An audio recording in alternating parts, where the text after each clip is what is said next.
পঞ্চম অধ্যায়ের গল্প হচ্ছে পিঙ্গলা আর অরুণা।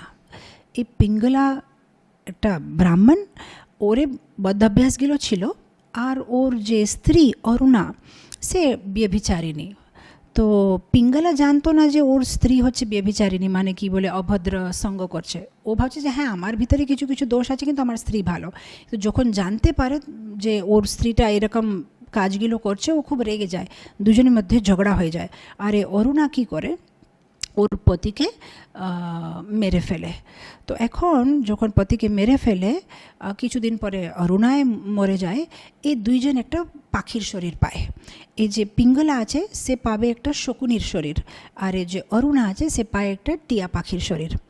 এখন পূর্বতে যাদের সাথে আমাদের সম্বন্ধ থাকে সেটা তো এত সহজে মানে দেহ রাখার পরে ওই সম্বন্ধটা ভেঙে যাবে না, ওটা কন্টিনিউ থাকবে। কেন এটা কর্মর সাইকেল। তো যদি কেউ খারাপ করেছে তারপর আবার আমরা রাগে বসে ওনাদের কিছু খারাপ করব, এরকম চলতেই থাকে, একটা বড় সাইকেল। তো এইবারে ওদের মানে পাখি শরীর পেলেও ওরা মানে ভুলতে পারছে না, এক দুসরার উপরে অনেক রাগ আছে। তো এখন এই যে এখন শকুনির শরীর পেয়েছে পিঙ্গলা, ও যখন দূরে থেকে দেখছে যে হ্যাঁ এ তো আমার স্ত্রী, আগের জন্মের স্ত্রী অরুণা, এখন টিয়া পাখির শরীর পেয়েছে, আমি এবারে ওকে মেরে ফেলবো, গতবারে ও আমাকে মেরেছিল, আমি ওকে ছাড়বো না বলে ও মানে উড়ে উড়ে যাচ্ছে ওকে খেতে জন্য। মানে শকুনি তো একটা টিয়া পাখিকে খেতে পারে। যখন ওকে মানে ধরেছে আর ওর মানে কি গলাটা ধরে ওকে মেরে ফেলেছে, তো যেহেতু ওকে মেরে দিয়েছে, ও মানে আকাশে উড়তে উড়তে নিচে পড়ে গেছে। আর সেই সময় ওখানে জঙ্গলের ভিতরে একটা শিকারি দূরে থেকে শকুনিকে দেখে ও বান মেরেছে, তো শকুনি মারা গেছে আর ওয়ে নিচে পড়ে গেছে। কারণ সামহাও দেখেন কৃষ্ণাস মার্সি, এই দুটো পাখিগুলো একটা কপালের ভিতরে পড়ে যাচ্ছে। মানে সেই জঙ্গল বললে তো অনেক কিছু বাজে জিনিস পড়ে থাকে, তো একটা কপালের ভিতরে মানে পড়ে যাচ্ছে। কপালের ভিতরে একটু জল ছিল। এখন দুইজন যখন যমলোকে যায় তখন যমরাজ বলছে, এই অরুণা, এই পিঙ্গলা, তোমরা সব কর্ম থেকে মুক্ত হয়ে গেছে, যাও। যে আমরা কি করলাম যে আমরা সব কর্ম থেকে মুক্ত হয়ে গেছে?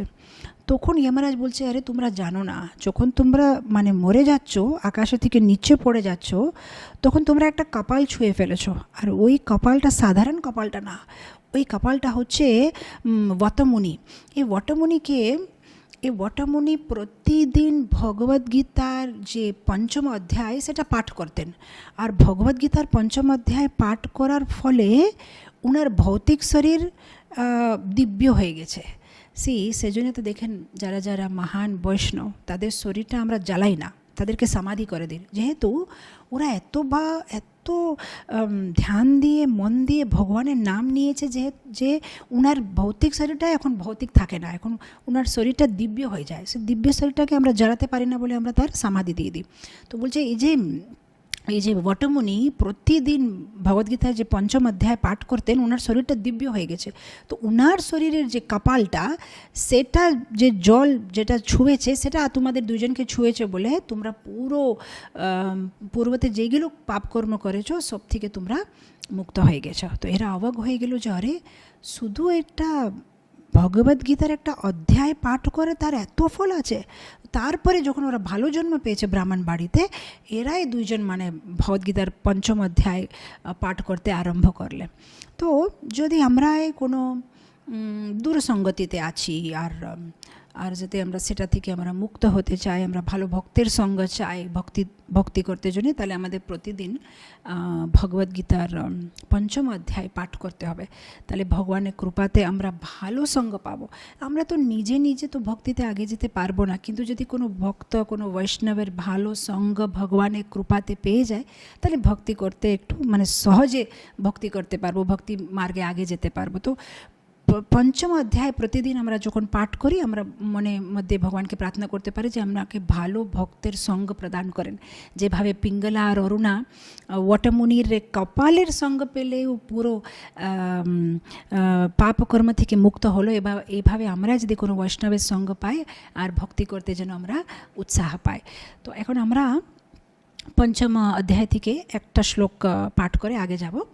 भोक्तारां यज्ञतपसां सर्वलोकमहेश्वरं सुहृदं सर्वभूतानां ज्ञात्वा मां शान्तिमृच्छति।